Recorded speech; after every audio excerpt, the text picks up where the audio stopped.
Loud speaker బాగున్నాను. ఇందాక actual vice programme ఉంటున్నాయి కదా, ఇప్పుడు చెప్పండి సార్. ఏం లేదు, ఇక్కడ ఒక పెద్ద బ్రూటల్ మర్డర్ జరిగింది. అది ఇప్పటి వరకు లోకల్ ఎమ్మెల్యే గారు విజిట్ చేయలేదు, ఇప్పటి వరకు ఆర్డీఓ గారు విజిట్ చేయలేదు, డీసీపీ గారు రాలేదు, ఏసీపీ గారు, సిఐ గారు ఉన్నారు, ఎంఆర్ఓ గారు ఉన్నారు. అది ఎంత ఘోరమైన మర్డర్ చేసిరంటే అంటే ఎవడైతే పెళ్లి చేసుకుండో వాని కాకుండా వాని అన్నం తీసుకుపోయి సజీవ దానం చేశారు సార్. ఆ అమ్మాయి వాళ్ళ ఇప్పుడు ఎవరైతే చనిపోయిండో ఆమె భార్య కూడా వాళ్ళది కూడా కులాంతర వివాహమే. వాళ్ళ ఇంట్లో వదిలిపెట్టిర్రు. ఆ అమ్మాయికి ఏం లేదు. వీళ్ళు తల్లిదండ్రులు పేదోళ్ళు మొత్తము. వాళ్ళకు కాళ్ళు చేతులు ఏం లేవు. వాళ్ళకు చాలా దీనమైన స్థితిలో ఉన్నది. ఈడ 10-15 ఇండ్లే మాది వాళ్ళ ఇండ్లు ఉన్నాయి. వాళ్ళందరూ కూడా రానికి కూడా భయపడుతారు. వాళ్ళు మళ్ళీ జైల్లోకి వెళ్ళి బయటకు వస్తే మా పరిస్థితి ఏంటి అనేదానికి వాళ్ళు భయపడుతారు. ఇంకా ఇట్లాంటి సిచ్యువేషన్ నేను ఉన్నా సార్. ఎంఆర్ఓ గారు చెప్తే మేమంటే కలెక్టర్ గారు ఏం చెప్తారో దాని మీద మేము ఆలోచన చేస్తామని చెప్తున్నాం sir.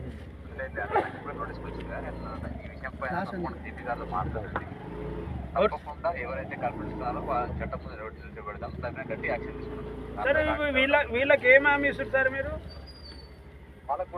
As a state president of BSP అడుగుతున్నా సార్ నేను, ఏం హామీ ఇస్తారు మీరు వీళ్ళకు? అదే వాళ్ళకు కూడా చట్ట ప్రకారం కావాల్సిన అన్ని కూడా మామూలు మనకు వెంటనే మర్డర్ కేసు అంటే మోస్ట్ 8,25,000 దాకా వస్తుంది సార్. ఎఫ్ఐఆర్ చేయలో కూడా మాకు 4 lakhs పోవచ్చు. అది కూడా వెంటనే రిలీజ్ చేసి ఏర్పాటు చేద్దాం. అంటే ఎన్ని రోజుల్లో వస్తుంది సార్ అది? వెంటనే ప్రాసెస్ చేద్దాం. రేపే మార్నింగ్ పంపించేస్తాం. నేను చెప్పిన వెంటనే ఏర్పాటు చేద్దాం. లోకల్ ఎమ్మెల్యే ఇంత ఇర్రెస్పాన్సిబుల్ ఉన్నారు కదండి, ఆయన పైన మీరు ఏమన్నా గవర్నమెంట్కు లెటర్ రాసే అవకాశం ఉంటుందా సార్? సార్ నేను ఏమంటున్నా, ఒక ఎమ్మెల్యే ఓట్లతో ఎన్నుకున్న ఎమ్మెల్యే బ్రూటల్ మర్డర్ అయితే సార్, బ్రూటల్ మర్డర్ అయితే అది తర్వాత మీరు పర్సనల్గా పోయినప్పుడు మాట్లాడండి. కానీ ఇప్పుడు సరే మీరు డిస్ట్రిక్ట్ మేజిస్ట్రేట్ కదా, ఆయన కూడా మీకు తినే సార్. దీని గురించి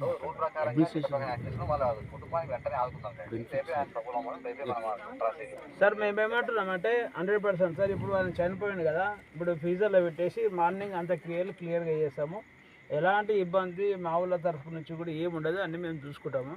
ఆ విషయంలో మరి మీరు ఈ హామీ ఇచ్చినందుకు మీకు కూడా నేను థ్యాంక్స్ చెప్తున్నాను సార్. బీఎస్పీ పార్టీ తరఫు నుంచి డిపార్ట్మెంట్ కానీ అందరు కూడా మీరు సహకరించమని మీరు కూడా చెప్పండి.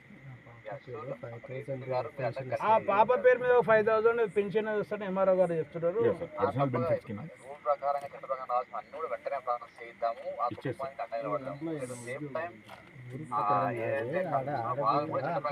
వాళ్ళు పట్టించుకోరు తల్లిదండ్రులు.